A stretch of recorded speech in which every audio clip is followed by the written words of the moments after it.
मीठे बच्चे, बाप को अपनी अवस्था का समाचार खुले दिल से दो। खुली व सच्ची दिल में ही बाप की याद टिक सकती है। प्रश्न: इस समय छोटे बड़े सबकी वानप्रस्थ अवस्था होते भी तुम कौन से बोल मुख से नहीं कह सकते हो? उत्तर: बाबा, अभी जल्दी करो, अभी हम घर चले, यहाँ तो बहुत दुख है। बाबा कहते, तुम बच्चे ऐसा कभी नहीं कह सकते, क्योंकि तुम अभी ईश्वर के सम्मुख बैठे हो। अभी तुम्हें शीतल गोद मिली है। इस समय तुम ऊंचे ते ऊंचे बने हो। सतयुग में डिग्री कम हो जाएगी, दैवी संतान बनेंगे, ईश्वरीय नहीं। इसलिए तुम जल्दी नहीं कर सकते। गीत तुम्हारे बुलाने को जी चाहता है। ओम शांति। मीठे मीठे बुलाने वाले बच्चों ने अब जाना, भक्त भगवान को बुलाते हैं। अब तुम भक्त तो नहीं ठहरे, तुम हो बच्चे। बच्चे जानते हैं बाबा कल्प पहले मौफिक आए हुए हैं। ब्रह्मा मुख वंशावली, ब्राह्मण कुलभूषण, नाम कितना अच्छा दिया हुआ है। ब्रह्मा कुमार कुमारियां तो बहुत है, उनको ज्ञान मिला हुआ है। परमपिता परमात्मा जो ज्ञान का सागर है, उनको ही सुख का सागर भी कहा जाता है। गाया भी हुआ है, दुख हरता सुख करता। वह तो शिव बाबा ही है। नाम कितने भिन्न भिन्न दिए हैं। गायन तो बहुत है ना। गाते हैं हर हर, अर्थात दुख को हरो। भगवान के लिए ही गाते हैं, परंतु भगवान का पता न होने के कारण ब्रह्मा विष्णु शंकर के लिए कह देते हैं। देव देव महादेव, शिव को भूल शंकर के लिए कह देते हर हर महादेव। ब्रह्मा और विष्णु को महादेव नहीं कहेंगे, वह तो दोनों स्थूल पार्ट में आते हैं। शंकर सूक्ष्म वतन में ही रहता है। दुख हरने वाला पतित पावन तो एक निराकार भगवान है। शंकर को पतित पावन नहीं कहेंगे। महिमा सारी एक की है। विष्णु के दो रूप लक्ष्मी नारायण व राधे कृष्ण है, जिनका अलग अलग जन्म होता है। विष्णु अवतरण भी गाया हुआ है, चतुर्भुज दिखाते हैं, परंतु यह किसी को पता नहीं है कि पहले लक्ष्मी नारायण स्वर्ग में प्रिंस प्रिंसेस राधे कृष्ण बनते हैं। यह तुम ही जानते हो। यह भी जानते हो माया का बड़ा भारी तूफान सूक्ष्म में आता है। माया भुला देती है, बहुत तूफान लाती है। कोई भी बात खुले दिल से बच्चे पूछते रहे तो प्रश्न का उत्तर मिल सकता है। तूफान भी अनेक प्रकार के आते हैं। स्वप्न छीछी विकल्प अनेक प्रकार के आते हैं। अभी तो कोई देखो लूले लंगड़े, कोई कब्जा, किसकी आंख नहीं होगी, वहां तो नेचुरल ब्यूटी है, क्योंकि 5 तत्व भी सतो प्रधान है। बाबा म्हणता है दुनिया वाले बुलाते हैं, भक्त आत्माएं बुलाते हैं कि तुम आ जाओ, मैं अपने दिल का हाल सुनाऊ, तुम्हारी भी सुनो, इसके लिए तुम आ जाओ, बोलवतात त्याला भक्ती मार्गामध्ये। आता बाबा म्हणतात मी तुमच्या समोर आहे, आता मला आता फक्त तुम्ही मनाने आवाहन करा, बस मैं हाजिर हो जाऊंगा, मैं तुम्हारा ही हूं। आणि भक्ती मार्गामध्ये पुकार चाललेली की तू ये कधीतरी आणि आमचं एकदा ऐकून घे, किंवा आम्हाला काहीतरी वरदान दे, एकदा ये तू। इसलिए उसको पुकारते हैं। उनको पता ही नहीं है भगवान आता कैसे है, किस रूप में आता है, कब आता है, लेकिन वो पुकारते जाते हैं। लेकिन हमें उस तरीके से अब बाबा को पुकारने की जरूरत नहीं है, निमंत्रण देने की जरूरत नहीं है। हम हक से बाबा को बुला सकते हैं, बाबा आ जाओ। फक्त त्याच्यासाठी बाबांनी अट ठेवलेली आहे, सच्ची दिल, सच्ची दिल से मुझे बुलाओ और मैं आ जाऊंगा। कुठल्या एकदम स्थिर मनस्थितीमध्ये, कुठल्याही प्रकारची मनामध्ये टेन्शन नाही, गडबड नाही, अगदी स्थिर मन जेव्हा असेल आपलं, त्यावेळेला आपण मनापासून बाबांना जर बोलवलं तर बाबा 1 सेकंदामध्ये आपल्यासाठी उपस्थित होऊन जातो, दिसत नाही फक्त। और उसका सहयोग भी मिल जाता है। उसका सहयोग वाइब्रेशन के रूप में मिलेगा, उसकी शक्ति हमारे में आएगी, या वो किसी के द्वारा सहयोग कराएगा, लेकिन वो करता है। आणि त्याच्यासाठी अट एवढीच आहे की आपली आत्मिक स्थिती पक्की पाहिजे, मजबूत पाहिजे, स्थिरता पाहिजे मनामध्ये, बुद्धी इकडे तिकडे भटकत नसली पाहिजे। दुनिया में दुख हरने वाले को उनको कहते हर हर महादेव, ऐसा समझते वो हमारा दुख हर लेगा, दुख समाप्त करून टाकेल। हर हर महादेव कहते हैं, देवों का देव महादेव तो एक शिव बाबा है, लेकिन वो हर हर महादेव कहकर शंकर को याद करते। शंकर तो बाबा म्हणतात दुख हरने वाला नहीं है। संगम युगापुरता शंकराचा तपस्वीचं प्रतीक म्हणून तो पार्ट आहे सूक्ष्मवतनमध्ये। जसं की आपल्या तपस्येचं प्रतीक म्हणून शंकर एक आकारी देवता, जसं एक काल्पनिक देवता बनवून ठेवलेली सूक्ष्मवतनमध्ये, त्यांचा इथं या दुनियेमध्ये, या धर्तीवरती कुठल्याही प्रकारचा पार्ट नाहीये। या दुनियेमध्ये संगमयुग, बाबांनी सांगितलेले संगमयुग 100 वर्षाचे आहे, आणि संगम युगामध्ये सूक्ष्मवतन जे आहे ते तेवढ्यापुरतच आहे। सूक्ष्मवतन 4900 वर्ष या संपूर्ण ब्रह्मांडामध्ये, संपूर्ण सृष्टीमध्ये कुठंच नाहीये। सूक्ष्मवतनची रचना बाबांनी 100 वर्षासाठी केलेली आहे फक्त, आकाशाच्या वर परमधामच्या खाली, ते फक्त 100 वर्षासाठी। आणि त्या 100 वर्षामध्ये शंकराचं तपस्वी मूर्ती म्हणून एक पार्ट आहे, बस तेवढ्यापुरतं तिथं। ते आपल्या तपस्येचं प्रतीक, आपल्याला इतकं तपस्वी स्वरूप बनायचंय। मग बाबा म्हणताय ये इनका ब्रह्मा और विष्णु को महादेव नहीं कह सकते क्योंकि वो स्थूल पार्ट में आते हैं। ब्रह्मा या विष्णू स्थूल पार्ट आहे त्यांचा, म्हणजे शरीराच्या आधाराने, शरीराच्या आधाराने जन्म मृत्यू आहे। वरच्या लेवलचे शिवबाबा नंतर त्यांचाच नंबर आहे, पण तरी सुद्धा ते जन्म मृत्यूच्या चक्करमध्ये, आणि म्हणून ते कोणाचे दुःख हरू शकत नाही, स्वतःच दुःखामध्ये येतात। ब्रह्मा श्री कृष्ण बनता है, मम्मा राधा बनती है, वही लक्ष्मी नारायण बनते हैं बड़े होकर, वही विष्णू का स्वरूप है। दोघांचं संयुक्त स्वरूप मिळून विष्णू आहे। तर ते पुन्हा त्यांचा जन्म झाला, पुन्हा मृत्यू होणार, पुन्हा जन्म होणार, पुन्हा मृत्यू होणार, आणि म्हणून त्यांची चार्जिंग कमी होणार, त्यांच्यामध्ये विकार येणार, म्हणून ते स्वतःच दुःखामध्ये जाणार, आणि स्वतःच दुःखामध्ये जाणारा दुसऱ्याला दुःखातून बाहेर काढू शकत नाही। म्हणून बाबा म्हणताय हर हर महादेव, सिर्फ एक देवों के देव महादेव शिव के लिए कह सकते हैं, और वही है हमारा सच्चा दुख हरने वाला।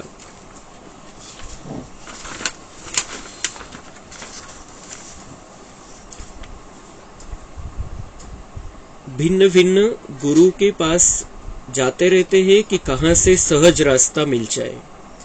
मुक्ति और जीवन मुक्ति के रास्ते का किसी को पता नहीं है, इसलिए बहुत ढूंढते हैं। यहाँ तो कोई गुरु गोसाई है नहीं, ब्रह्मा कुमार और कुमारियां बस, महात्मा कोई नहीं है। जैसे तुम हो वैसे यह दादा है, फर्क कुछ नहीं है। वेश आदि में कोई फर्क नहीं है। यह शाल आदि भी कभी उतार देता हूँ, परंतु ड्रामा अनुसार यह जैसे ऑफिशियल ड्रेस है। ड्रेस को तो देखना नहीं है, बुद्धि शिव बाबा तरफ चली जाती है, और सभी मनुष्य शरीर को देखेंगे। तुम अपने शरीर को भी भूलते हो और इस दादा के शरीर को भी भूलते हो।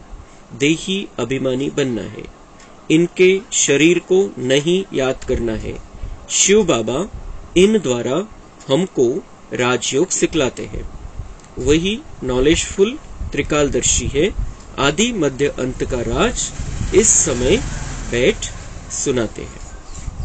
भगवान ब्रह्मा के तन द्वारा हमें ये सारा राज सुनाते हैं, दुनिया का राज जो हमें मुक्ति में ले जाता है, जीवन मुक्ति में ले जाता है, सतयुगी सुंदर दुनिया में ले जाता है।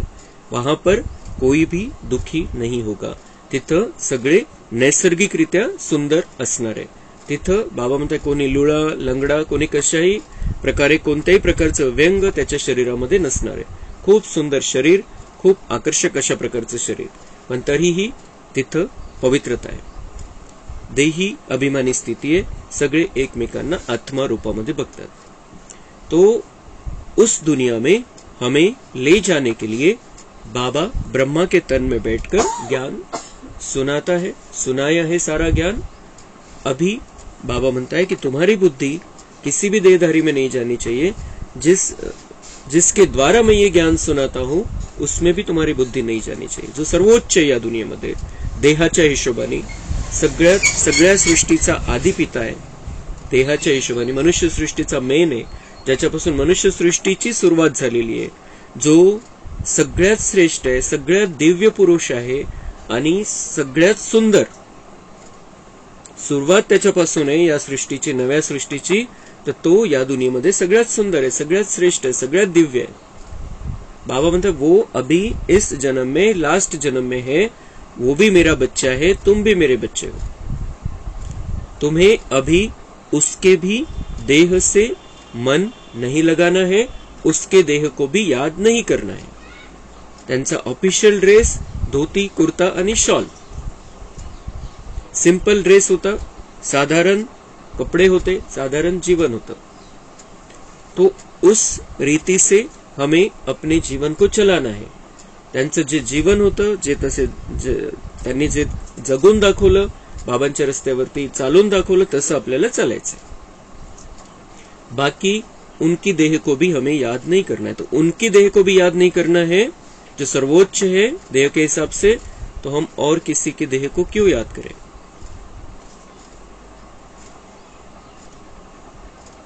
आदि मध्य अंत का राज इस समय बैठ सुनाते हैं।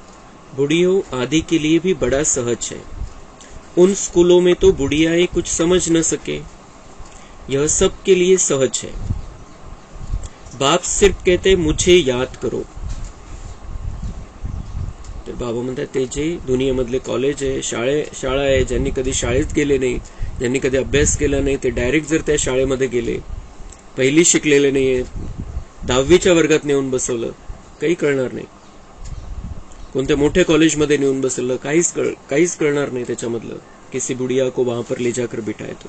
लेकिन ये बाबा म्हणते ये ऐसा विश्वविद्यालय है, मनुष्य से देवता बनने का ऐसा कॉलेज है, सबसे ऊंचा है, सबसे बड़ा है, सबसे श्रेष्ठ है।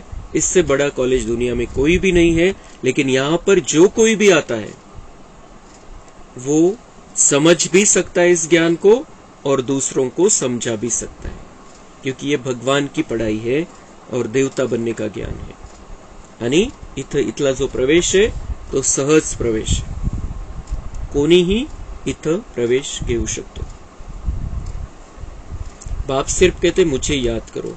जैसे मनुष्य मरने पर होते हैं तो मंत्र देते हैं राम राम कहो, यह कहो। बहुत करके वानप्रस्थ के बाद ही गुरु का मंत्र लेते हैं, परंतु अभी तो बाप कहते हैं सारी पुरानी दुनिया का विनाश होना है। आता तर सगळ्यांचीच वानप्रस्थ अवस्था आहे। म्हातारपणामध्ये मंत्र घेतात जाऊन बाबा म्हणते अभी तो सबको मेरे पास आना है, सबको आना है, कोणाचं किती वय असू द्या। वो समय आ गया है कि हमें अपने घर में वापस जाना है। खूप सुंदर आता आपल्याला त्याचा आनंद झाला पाहिजे कि मुझे अपने घर वापस लौटना है, लेकिन लौटने के पहले का आनंद पहले लेना है। यहाँ पर ये जो संगम युग बाबा ने हमारे लिए बनाया है उसका पूरा पूरा आनंद लेना है, सच्चा सच्चा आनंद लेना है। कलयुगी बातों को पीछे छोड़ना है। कलयुग में हम जीते आए हैं, देख लिया परेशानी, दुख, दर्द, तकलीफें। अभी संगम युग में हमें जीना है। संगम युग का जीवन जीना है।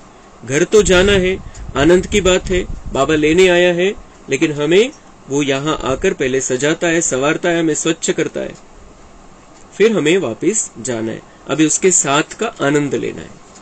अभी हमें जल्दी नाही करणे की जल्दी जल्दी जायचंच आहे तर पटकन एकदाच चालले जायचं आपण, तो ऐसे नहीं।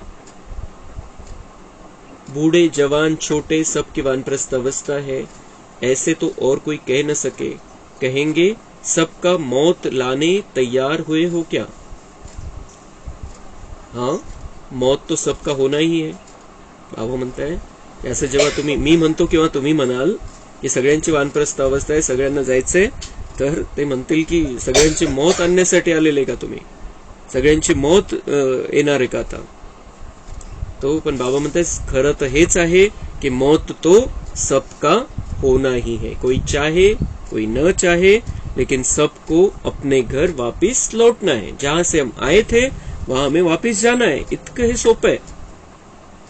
असं काही नाही, मौत व्हायची मरायचं ते भीतीचा विषय नहीं है। हम पार्टधारी है, हमने बहुत सुंदर पार्ट बजाया, बहुत सुंदर दुनिया देखी, लेकिन अब ये दुनिया वैसी नहीं रही है जैसे पहले थी। जैसे सतयुग में थी वैसे नहीं है, जैसे त्रेता में थी वैसे नहीं है, जैसे द्वापर में थी वैसी भी नहीं रही है, जैसे कलयुग के स्टार्ट में थी वैसी भी नहीं रही है, बहुत खराब हो गई है। तो क्यों रहना है यहाँ पर। लेकिन हम अब कलयुग से संगम युग में आ गए हैं, इसलिए हमें यहाँ पर रहना है, हमें बाबा के साथ में रहना है, कलयुग में नहीं रहना है। और यहाँ पे रहते रहते तैयारी कर लेनी है आने वाले सुंदर जीवन की।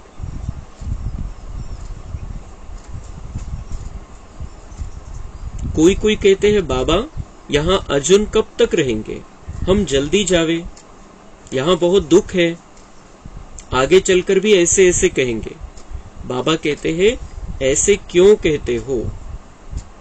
बाबा म्हणते असं नका म्हणू, सारा सत्य पता है, जाना सबको है, मैं लेने आया हूं, लेकिन तुम गड़बड़ मत करो कि चला चला चला पटकन।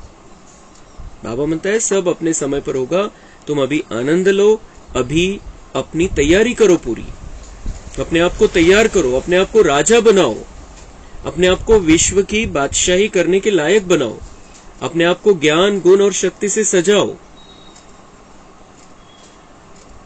अरे इस समय तो तुम ईश्वर के सम्मुख हो, फिर तो डिग्री डिग्रेड हो जाएगी। बाबा म्हणते आता तुम्ही ईश्वराच्या समोर आहे, आताचं तुमचं जीवन वरच्या लेवलचं आहे, श्रेष्ठ जीवन आहे। जर तुम्ही स्वतःला संगम युगामध्ये ठेवताय, तुम्ही जर स्वतःला बाबांचा बच्चा समजताय, सर्वोच्च बाबा है, उसके बच्चे हम अपने आप को समझकर चल रहे हैं, उसकी गोदी में रह रहे हैं, तो ये हमारा सबसे ऊंचा जीवन है, सबसे श्रेष्ठ जीवन है, सबसे दिव्य जीवन है। आताच्या जीवनाची डिग्री बाबा म्हणते ही सर्वोच्च डिग्री है तुमची, कि तुम ईश्वरीय संतान बने हो। फिर सतयुग में तुम्हारी डिग्री कम होने वाली है, याच्यापेक्षा तिथं खालची लेवल है। भले देवता है, जीवन सुंदर है, श्रेष्ठ जीवन है, दुःख कुठल्याही प्रकारचं नहीं है, पण हम वहां पर भगवान के बच्चे नहीं है, उस हिसाब से नहीं है। हम वहां पर भगवान का साथ भी नहीं है, भगवान का प्यार भी नहीं है। हम यहाँ पर सब भरकर लेके जाने वाले हैं, वहां कुछ नहीं मिलने वाला है डायरेक्ट भगवान से। यहाँ पर थोड़ा समय मिला है हमें भगवान के साथ का आनंद लेने का, आणि तो गुप्त आहे। त्याच्यामुळे आपलं मन बुद्धी आपल्याला स्थिर करण्यासाठी त्याच्यावरती मेहनत घ्यावी लागते। मन एकदम त्याच्यावरती फिक्स असं राहत नाही, इकडे तिकडे मन बुद्धीला भरकटण्याची सवय, आणि बाबा दिसत नाही, त्यामुळे आपल्याला इतनी मेहनत घ्यावी लगते। पण ती मेहनत नहीं है। अगर हम बाबा से प्यार करते, बाबा को पहचान लिया है, बाबा इतने सुंदर ज्ञान रत्नों से हमें सजाता है, तो बाबा पर इतना निश्चय पक्का हो जाना चाहिए, इतना प्यार बढ़ जाना चाहिए कि वो बुद्धि से दूर जाना ही नहीं चाहिए हमारे। अशी वेळ यायला पाहिजे कि हम बाबा को बैठकर याद करें, इसकी भी जरूरत ना पड़े। भूला ही नहीं है तो किसको याद करेंगे, जिसको भूले ही नहीं है उसको याद करने की जरूरत ही नहीं है, वो ऑटोमेटिक याद है। तो ही स्थिती, हा आनंद आपल्याला घ्यायचा आहे। बाबा म्हणता है फिर तो डिग्री डिग्रेड हो जाएगी, जाकर दैवी संतान बनेंगे। अभी यह शीतल गोद अच्छी है, अभी ठंडी ठंडी गोद मिली है, बाबा का प्यार मिल रहा है, बाबा की शीतल रोशनी हमें मिल रही है, इतना सुंदर सुहावना समय है संगम युग का। वहां स्वर्ग तो होगा ही शीतल, परंतु यहाँ तो गर्म को भी शीतल बनाया जाता है, तो वह अच्छा रहता है। ऐसे नहीं कि अभी जल्दी करो, अभी तो हम ऊंचते ऊंच है, नामाचार ही सारा इस समय का है। बाबा मतलब जो नामाचार निकला है, जो महिमा होती है भक्ति मार्ग में तुम्हारी, जो देवी देवताओं की महिमा है, जो गायन होता है, पूजन होता है, कीर्तन होता है, वो सब इस समय का है। इस समय तुमने ये सब कुछ किया है, ऐसा जीवन तुम जिए हो संगम युग में, और इसलिए आज दिन तक मंदिरों में तुम्हारी पूजा होती है, गायन होता है, कीर्तन होता है, आराधना होती है, तुम्हारे नाम से भोग लगता है, अलग अलग प्रक्रियाएं होती है भक्ती मार्ग में। नामाचार सारा इस समय का है। आता जे काही केलेलं आहे आपण, त्याचा परिणाम म्हणून भक्ती मार्गामध्ये आपलं आजपर्यंत महिमा है।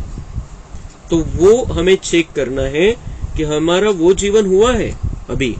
अगर नहीं हुआ है तो हमारे पास समय है, अभी बाबा ने समय दिया है, हमें उस तरीके का जीवन जीना है, महिमा योग्य बनना है। आत्मा शरीर द्वारा पुकारती है, बाबा आओ, आकर हमको नया बनाओ, हम पुराने हो गए हैं। आत्मा और शरीर दोनों ही पुराने हैं। आत्मा बुद्धिहीन अंधी बनी है। मनुष्य को थोड़ी अंधा कहा जाता है, आंखें तो है ना, परंतु बुद्धि अंधी है। आत्मा में जो बुद्धि है याद करने की, वह बिल्कुल भूल गई है। तो बाबा म्हणता है आत्मा में जो बुद्धि है याद करने की, वो भूल गई। वेगवेगळ्या दुसऱ्याच प्रकारचं काहीतरी मध्ये बुद्धीमध्ये भरलेलं आहे, तो इसलिए बुद्धि बाबा म्हणता है अंधी हो गई है। लेकिन इस बुद्धि को रोशनी देने वाला बाबा हमारा हो गया है, हम उसके हो गए। हमारी बुद्धि अब रोशनी में आ गई है, हम रोशन हो गए हैं। गोपिकाएं कोई कहां से बुलाती है। बांधेली गोपिकाएं छोटे छोटे गांव से बुलाती रहती है। तो बाबा म्हणता है मुझे तो जो बंधन में है वो भी बुलाते हैं, जो गोपिकाएं माता है, जो बाबा से सच्चा प्यार करती है, मुझे बुलाती रहती है, और मैं उनके आह्वान पर आ भी जाता हूँ। हमें सच्चे दिल से उसको बुलाना है। बाप समझाते बच्चे, सतयुग में गृहस्थ आश्रम था, पवित्र था। सतयुग में गृहस्थ था, लेकिन वो गृहस्थ संसार कैसा था? आश्रम जैसा था, पवित्र संसार था। विकार का नाम निशान भी वहां पर नहीं था। अभी तो विष के लिए कितना हैरान करते, आता तर विकारांसाठी किती परेशान करतात। यह नहीं समझते कि यहाँ निर्विकारी बनाया जाता है। निर्विकारी बनने से फिर क्या बनेंगे वह भी पता नहीं। निर्विकार यहाँ पर बाबा जो ज्ञान देते हैं, उस ज्ञान के आधार से बाबा हमें निर्विकारी बनना सिखाते हैं।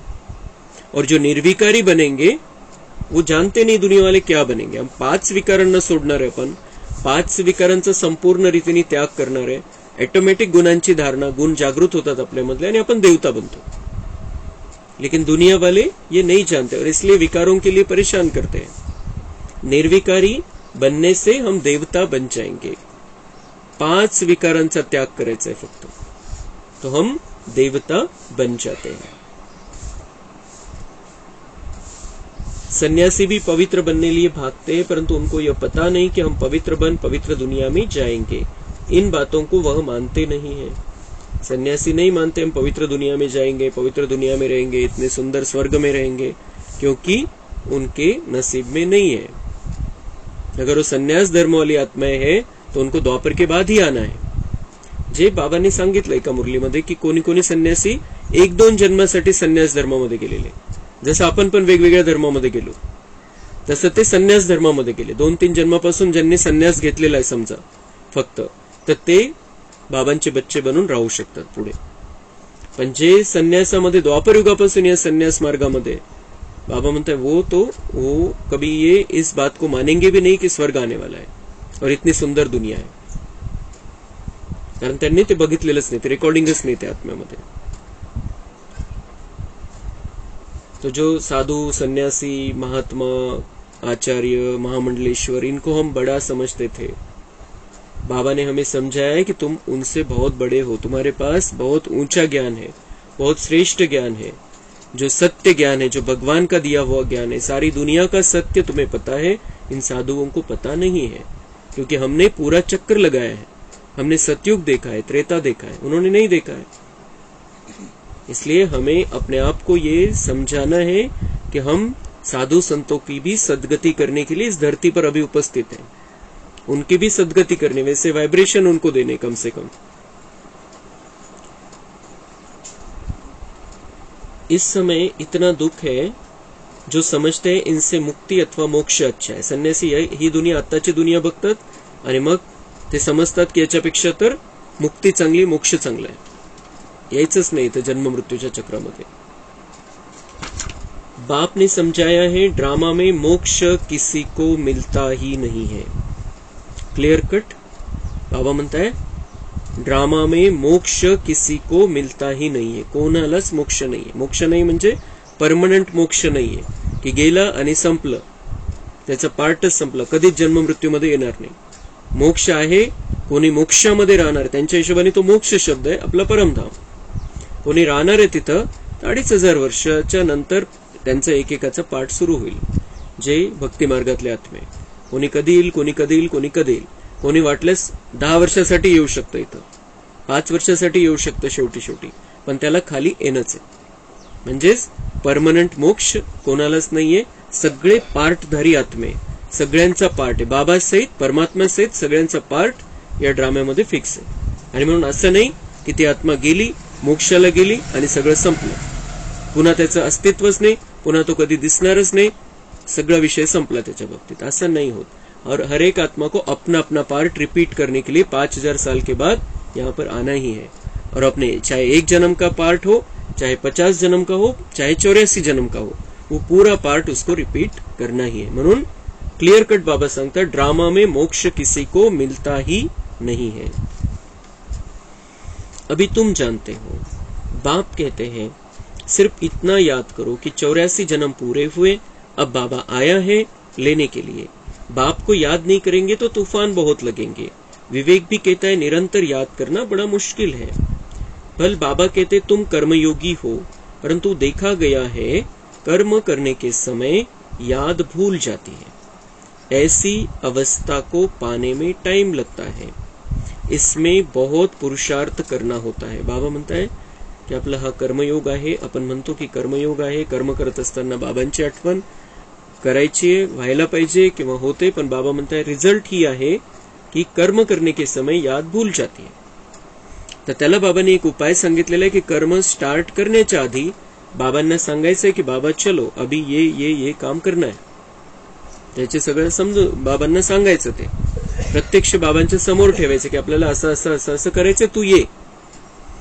आणि मग कर्मामध्ये पूर्ण लक्ष घालायचंय. आपण वाटल्यास नाही बाबांची आठवण मध्ये मध्ये येत तर पूर्ण कर्मामध्ये लक्ष घालायचंय. आणि कर्म पूर्ण झाल्यानंतर जे काही कार्य हातामध्ये घेतलेले ते पूर्ण झाल्यानंतर बाबांना थँक्यू म्हणायचंय की बाबा आपने साथ दिया. तर तो आपला कर्मयोग होऊन जाईल. कारण नाही राहत आठवण. बाबा पण म्हणताय की ऐसा होता है की कर्म करते समय याद भूल जाती है, भले कहो कर्मयोगी. तर त्याच्यासाठी बाबा म्हणतात प्रॅक्टिस लागते की कर्म करत असताना कंटिन्युअस बाबांची आठवण राहील. तसं नाही होते तर सुरुवातीच्या काळामध्ये आपण तसं करू शकतो. प्रत्येक कार्याच्या स्टार्टिंगला बाबांची आठवण आणि शेवटी बाबांची आठवण. आणि मग बाबा, क्योंकि उस अवस्था को पाने में टाइम लगता है की कंटिन्युअस याद आहे, तिथपर्यंत पोहोचायचंय आपल्याला की कंटिन्यू बाबांची आठवण आहे. पण तसं जर होत नसेल तर हा उपाय वापरायचा. इसमें बहुत पुरुषार्थ करना होता है. कॉलेज में पुरुषार्थी बच्चों को रात दिन पढ़ने की हॉबी रहती है. कोशिश करते हैं गवर्नमेंट से स्कॉलरशिप ले लेवे, बहुत माथा मारते हैं, फिर बड़े खुश होते हैं. यहाँ भी बाप कहते हैं तुम अच्छी रीति पढ़कर स्कॉलरशिप लो. भावंत तिथे ज्यांनी चांगला अभ्यास केला, स्कॉलरशिप मध्ये पास झाले, स्कॉलरशिप प्राप्त झाली तर खुशी मिळते, पुढचं सगळं व्यवस्थित होतं. तर तसं बाबा म्हणतात इथं पण तुम्ही चांगल्या प्रकारे अभ्यास करा, स्पीड पकडा आणि जसं माझ्याकडून स्कॉलरशिप घ्या, म्हणजे बाबांकडून स्पेशल वरदान, स्पेशल काही आपल्याला प्राप्त होईल, स्पेशल शक्ती प्राप्त होईल आणि स्पेशल सतयुगी दुनियेसाठी बक्षीस प्राप्त होईल मोठ्या कोणत्या भाग्याच्या रूपामध्ये. तो उसके लिए बाबा म्हणते मेहनत करो, थोड़ी तो मेहनत लेनी पड़ेगी मन बुद्धि की. पहले पहले तख्त नशीन बन जाओ. किती मेहनत करा आणि किती मोठी स्कॉलरशिप घ्या, बाबा म्हणताय पहले पहले तख्त नशीन बन जाओ, इतनी मेहनत करो, चान्स सबको दे रहा है. असं नाही की तुम्हाला काही चान्स नाही, हे येतील ते येतील ते येतील, तुम्हाला काही चान्स नाही. सगळ्यांसाठी मुरली आणि सगळ्यांना बाबा म्हणतोय कि पहले पहले तख्त नशीन बन जाओ, जो जितना करेगा वो उतना पाएगा. हा बाबांचा हिशोब है. पहले पहले तख्त नशीन बन जाओ. बाबा कह रहे कि तुम बन जाओ तख्त नशीन. दौड़ी लगानी चाहिए. तुम जानते हो अभी बाप सम्मुख बैठे हैं, डायरेक्ट इस रथ में बैठ बच्चे बच्चे कहे बात करते हैं. ब्रह्मा का तन तो मुकर्रर है. बाप कहते मैं आत्माओं से बात करता हूँ. तुम पुकारते थे बाबा आओ, अब मैं आया हूँ. तुम आत्माएं भी निराकार हो, हम भी निराकार है. तुम भक्ति मार्ग में भिन्न भिन्न नाम रूप देश काल धारण कर याद करते आए हो. अब सम्मुख तुमसे बात कर रहा हूँ. तुमने पुकारा, तुमने बुलाया, अब मैं आया हूँ सामने. भक्ती मार्ग में तुमने अलग अलग नाम रूप देश काल धारण करके मुझे याद किया. प्रत्येक जन्मामध्ये वेगवेगळ्या रूपामध्ये, वेगवेगळ्या देशामध्ये, वेगवेगळ्या गावामध्ये, वेगवेगळ्या धर्मामध्ये येऊन आपण बाबांची आठवण केलेली आहे. बाबा म्हणताय अब मैं आया हूँ, अब इस शरीर में तुम हो, इस शरीर में तुम हो तब मैं तुम्हारे सामने हूँ. इसके पहले तुमने अलग अलग शरीरों में मुझे पुकारा, तुमने ही पुकारा, तुमने ही बुलाया, और मैं अब तुम्हारे सामने हूँ. बाबांना बघायचं की बाबा आपल्यासाठी आलेला आहे, आपल्या समोर आलेला आहे, आपल्या सोबत आहे. और सम्मुख तुमसे बात कर रहा हूं. तुमको तो अपने शरीर का आधार है, हमको यह लोन लेना पड़ता है. बाप बच्चों को कहते अब यह पुराना चोला छोड़ना है. नाटक पूरा हुआ, अब निरंतर बाप को याद करने की कोशिश करो. और अगर और कुछ याद पड़ता रहेगा तो फिर सजाएं खानी पडेगी. बाबा म्हणताय आपल्या मन बुद्धीला असं सेट करायचंय की बाबांची आठवण राहील. त्याच्यासाठी मेहनत घ्यायची आहे. आणि ती मेहनत पण मोहब्बत में मेहनत नहीं लगती. बहुत प्यार से बाबा को याद कर सकते हैं हम. और अगर दूसरा कुछ याद पड़ता रहेगा तो दूसरा कुछ याद पडेगा तो त्याच्यामध्ये तर निगेटिव्हिटी आहे, त्याच्यामध्ये तर खराब व्हायब्रेशन आहे, त्याच्यामध्ये दुःख आहे, प्रॉब्लेम आहे, टेंशन है. तो बाबा म्हणते सजाए खानी पड़ेगी. ती निगेटिव एनर्जी आपल्यापर्यंत येईल. और फिर निगेटिव एनर्जी अंदर रहेगी तो हमारे से निगेटिव बाहर जाएगा. निगेटिव बाहर जाएगा, निगेटिव संकल्प बाहर जाएंगे तो निगेटिव फिर वो उधर से भी और निगेटिव आएगा. कर्म निगेटिव होंगे हमारे, बोलना गड़बड़ हो जाएगा, और फिर बाबा म्हणता है उसका विकर्म बनेगा, उसकी सजा खानी पड़ेगी. जितना हो सके औरों की याद निकाल दो. जितना हो सके औरों की याद निकाल दो. औरों की याद, बाबा के सिवाय कोई दूसरा, मतलब औरों की याद, देहधारी की याद नाही. सगळ्यांना आत्मा बघायचंय. कोणाचीही आठवण झाली त्याला आत्मा बघायचंय आणि बाबांना बघायचंय. आठवण तर येणार, आठवण येणार. आपले जे जवळचे, आपले जे मित्रसंबंधी, नातेवाईक, कॉन्टॅक्ट्स वाले, ते आठवण तर येणार, पण त्याला लगेच भ्रुकुटीमध्ये आत्मा बघायचं आणि बाबांची आठवण करायची. बाबांचे काही ना काही किरण त्याला देऊन टाकायची सगळ्यात पहिले. म्हणजे आपलं देहभान निघून जाईल त्याच्याविषयीचं. त्याच्यासाठी आपल्याकडून काहीतरी सेवाच होईल, काहीतरी चांगलंच होईल. यात्रा पर जाते हैं तो बुद्धि में वही याद रहती. बस हम श्रीनाथ द्वारे जाते हैं. तुम्हारी हे सच्ची रुहानी यात्रा. कोणी यात्रेवरती जातं तर त्याच्या बुद्धीमध्ये हेच असतं. कोणी अमरनाथला चाललंय, कोणी वैष्णोदेवीला चाललंय, कोणी कुठे चाललंय, कोणी कुठे चाललंय, तिथली आठवण असते बुद्धीमध्ये. अभी बाबा कह रहे कि तुम्हारी परमधाम की यात्रा है, मेरे पास तुम आ रहे हो, तो तुम्हें भक्ति मार्ग वालों से सीखो वो कैसे याद करते. भले त्याच्यामध्ये प्राप्ति नहीं है किंवा काय, लेकिन हमें कितनी बड़ी प्राप्ति है और हम एक्चुअल में घर जा रहे हैं, अपने घर जाना है. तो बाबा म्हणता है अब मुझे याद करो, तुम्हारी ये सच्ची रूहानी यात्रा है. आत्मा परमात्मा के साथ योग लगाती है, फिर शरीर निर्वाह कर्म करने के लिए यहाँ आते जाते हैं. कहाँ भी हो याद रहनी चाहिए. तुम जानते हो भगवान सर्वव्यापी नहीं है, वह तो बाप है, और बाप से तो वर्षा मिलता है. सर्वव्यापी कहने से कोई मतलब ही नहीं निकलता. बाप को तो वर्षा देना होता है. उनको यह आश नहीं रहती कि मुझे वर्षा मिलना है. आश रहेगी बच्चों को वर्षा देना है. इस बाप की भी दिल में है, हमको वर्षा देना है. बाप और बच्चों का संबंध है. बच्चों को वर्षा लेना है, बाप को देना है. याच्यामध्ये सगळं रहस्य. बाप को देना है और बच्चों को वर्षा लेना है. बाबा को देना है, बाबा चाहता है, बाबा ने दे दिया और हमें मिल गया, ऐसा नहीं होता है. बाप को देना है, बाबांना इच्छा है की सगळं देऊन टाकायचंय बच्चांना. लेकिन कंडिशन क्या है, अट काय त्याच्या मागे, बच्चों को वर्षा लेना है.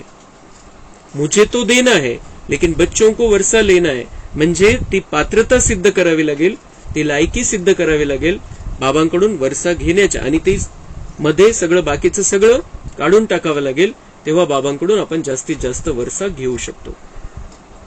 विकारांचा त्याग करावा लागेल, व्यर्थचा त्याग करावा लागेल, तेव्हा मग आपण बाबांकडून वरसा घेऊ शकतो. तो बाबा को देना है, लेकिन हमें भी लेना आना चाहिए. बाप क्या लेंगे, उनको तो देना होता है. सच्ची आत्मा पर साहेब राजी होता है. तो कितना सच्चा बनना चाहिए, परंतु सभी बच्चे हो ना तो वर्षा देने वाले बाप को याद करना चाहिए. कच्चे बच्चों को याद नहीं रहता है. बाबा म्हणते मुझसे सच्चे दिल पर साहेब राजी होता है, तो सच्चा बनो मेरे से. बाबांना बोलवलं आपण की तुम आओ और मुझे दुख से मुक्त करो. कुछ तुमसे भी मैं सुनूं और कुछ मैं अपनी सुनाऊ. तर बाबांसमोर आपलं मन मोकळं करायचंय. जे काही आपल्या मनामध्ये असेल ते बाबांना सांगायचंय, आणि ज्यांना लिहिता येईल त्यांनी लिहून सांगायचंय. लिहिताना आपलं सगळं अंतर्मन जागृत होऊन जातं चांगल्या प्रकारे, आणि त्या भावना, ज्या मनामध्ये सगळ्या भावना आहे त्या सगळ्या पेनाच्या द्वारे कागदावरती उतरतात. तो बाबा को जिनको लिखना आता है उन्होंने लिख कर बाबा को बताना. जब हम लिख रहे हैं उसी समय बाबा तक वो बातें पहुंच जाती. नाही लिहायचे तर मनाने खूप बाबांची खूप चांगल्या प्रकारे आठवण करून खूप स्थिर बुद्धीने बाबांना सगळं सांगायचंय. रोज सांगू शकतो किंवा एकदम सांगून टाकायचंय किंवा घंट्या 2 घंट्यानंतर सांगायचंय, पण मनापासून बाबांना सांगायचंय. बाबा के सामने अपनी जीवन खुली किताब होनी चाहिए. दुनिया वाल्यांना सांगितलं तर गडबड होऊ शकते, लेकिन बाबा को बताने से बाबा हमें उस बात से मुक्त होने के लिए हमें मदत करता है, शक्ती देता है. आणि जे काही लिहायचंय ते कोणाला दाखवण्याची आवश्यकता नहीं. बाबा ने सांगितलेले वो कागज जलाकर राख कर दो उसको, या फाड़कर फेंक दो. कुछ अगर जो बाबा को हम अपने दिल की बात सुनाते हैं, क्योंकि जब हम लिख रहे हैं, जब हम बाबा को अर्पण कर देते हैं फिर से वो पत्र, और फिर वो बाबा तक बात पहुंच जाती है. त्या भावना बाबांपर्यंत पोहोचून जातात. तो सच्चे दिल पर साहेब राजी. तो दिल सच्चा होना चाहिए. बाबा के सामने सब कुछ साफ साफ सब कुछ सत्य बता देना. अपने दिल का हाल बाबा को सुनाना है. क्या चल रहा है मन में, कुछ है किसी के बारे में, कुछ पकड़ कर रखा है, कुछ बातें हैं, सब बाबा को सुना देनी. बाबांनी सांगितलं होतं एका मुरलीमध्ये शब्द वापरलेला आहे बाबांनी डायरेक्ट. तुम्हें कुछ भी मन में चल रहा है, कुछ भी हो रहा है, मेरे सामने आकर उल्टी कर दो. काढून टाका, मनातलं सगळं काढून टाका. तो सच्चे दिल पर साहेब राजी हो जाएगा. कच्चे बच्चे को याद नहीं रहता है. शरीर निर्वाह भल कर्म करो, फिर फुर्सत के समय बाप को याद करो. याद की यात्रा का रजिस्टर तुम्हारा ठीक होता जाएगा तो खुशी रहेगी. मनुष्य को जो आदत पड़ती है वह वृद्धि को पाती है. बुद्धि में रहना चाहिए. हमारे 84 जन्म पूरे हुए, अब नाटक पूरा होता है, अभी हम जाते हैं अपने घर. इसलिए बाप कहते हैं मुझे याद करो.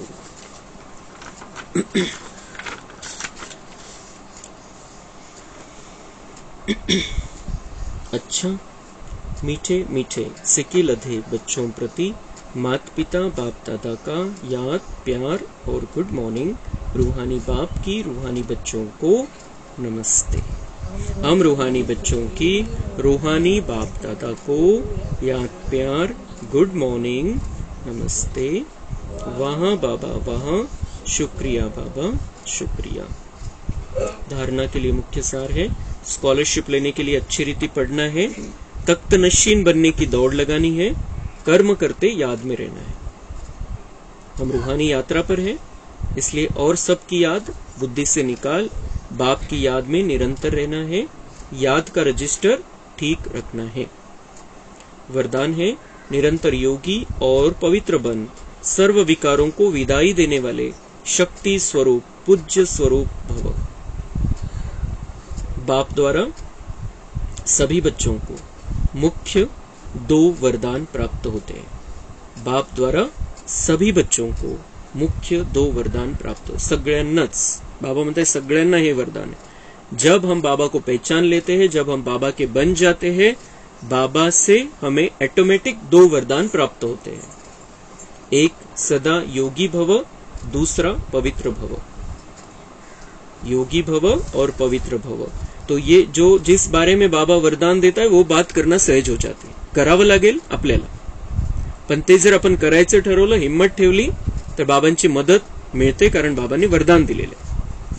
लेकिन अगर हम कुछ करे ही नहीं और ऑटोमेटिक हो जाएगा, योग लग जाएगा ऑटोमेटिक हम पवित्र बन जाएंगे, ये नहीं हो सकता. जब हम पक्का करते हैं कि हमें ये करना है, ये बनना है, ऐसे करना है, तो बाबा का वरदान है और वो वरदान फलीभूत हो जाता है जब हम करने लगते हैं. तो बाबा का ये वरदान सबको है. हम सब सदा के लिए योगी बन सकते हैं और पवित्र रह सकते हैं. पांचों ही विकारों का त्याग कर सकते हैं और सदा बाबा की याद में रह सकते हैं. फक्त मनामध्ये करावं लागेल. जो यह वरदान जीवन में सदा अनुभव करते हैं वह 2-4 घंटे के योगी नहीं होते, लेकिन निरंतर के योगी होते. त्या वरदानाला जीवनामध्ये अनुभवामध्ये आणायचंय. बाबा म्हणतात 2-4 घंटे के योगी नहीं बनना है, निरंतर का योगी बनना है. या फिर हम मुरली सुन रहे, उतने समय के योगी नहीं, उतना समय बाबा की याद है, फिर हम अमृत वेला में बैठे तब बाबा की याद है, या बीच में कभी बैठे तब बाबा की याद है. निरंतर योगी, बाबा म्हणते निरंतर योगी भव का ये वरदान है. पवित्र भी कभी कभी नहीं, सदा पवित्र और सर्व विकारों को विदाई देने वाले. पवित्र भव मतलब सदा पवित्र, पाचही विकारांपासून सदा मुक्त, पाचही विकारों को विदाई देने वाले. पवित्रता म्हणजे फक्त ब्रह्मचर्य व्रत नहीं, बाकी सगळे विकारांना विदाई देणारे. ऐसे नहीं कि कभी क्रोध या मोह आ गया, कोई भी विकार स्मृती स्वरूप बनने नहीं देगा. कोणताही विकार असेल मनामध्ये, बुद्धीमध्ये, तशा प्रकारचे संकल्प चालत असतील तर बाबांची आठवण नाही राहणार, ज्ञानाची आठवण नहीं राहणार, स्मृति स्वरूप नहीं बनने देगा. तो ऐसे योगी ही शक्ति स्वरूप है और सदा पवित्र रहने वाले पूज्य स्वरूप है. तर पूज्य स्वरूप, शक्ती स्वरूप आपल्याला बनायचे तर निरंतर योग पाहिजे आणि पाचही विकारांपासून मुक्ती. तर ते जीवन आपल्याला आता संगम युगामध्ये आपलं बनवायचं. अशा प्रकारचं स्लोगन है, सदा ज्ञान सूर्य के सम्मुख रहो तो भाग्य रूपी परछाई आपके साथ है. सदा बाबांच्या समोर राहायचे, बाबांना आपल्या समोर ठेवायचे आणि ज्ञान सूर्य येतो म्हणजे ते ज्ञान आपल्यामध्ये सतत चालत राहिलं पाहिजे. कंटिन्यूअस ज्ञान की टिप टिप चालू रहनी चाहिए. मन में, बुद्धि में ज्ञान के पॉइंट्स का मंथन चलते रहना चाहिए. बाबा ने ये कहा है, बाबा ने ऐसे कहा है. तो बाबा म्हणता है ये ज्ञान सूर्य के सम्मुख रहना हुआ. और जो ज्ञान सूर्य के सम्मुख है, ज्ञान बुद्धि में है, मन में है, तो संकल्प अच्छे चलेंगे, कर्म अच्छे होंगे, वाइब्रेशन सबको अच्छे जाएंगे, हमारे द्वारा सेवा होगी, धारणा मूर्त हम बन जाएंगे और फिर बाबा से कनेक्शन बहुत अच्छा रहेगा. तो बाबा म्हणता है फिर भाग्य रूपी परछाई आपके साथ है. सावलीसारखं तुमच्या सोबत राहील भाग्य. अच्छा, ओम शांति. कम बोलो, धीरे बोलो.